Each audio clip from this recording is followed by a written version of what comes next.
Hi guys, kanina galing ako ng Mother Seton Hospital sa emergency room. Tapos nagpunta ako doon kasi last time napako ako sa paa. May natungtungan kasi ako na matulis na tornilyo ata yun.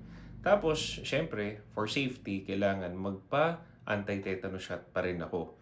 So, by the way guys, kayo, pag nakatapa kayo ng anything na sharp or na sugat kayo sa isang maduming part na malupa or makalawang, make sure na magpapa-anti-tetanus shot pa rin kayo.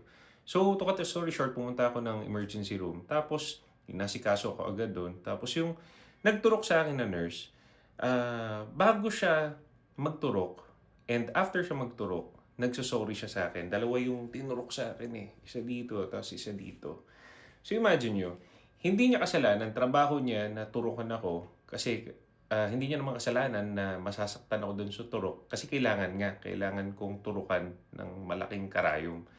So buti pa yung nurse, no? Nagsusorry siya every time na masasaktan ka kahit hindi niya naman kasalanan kung bakit ka masasaktan.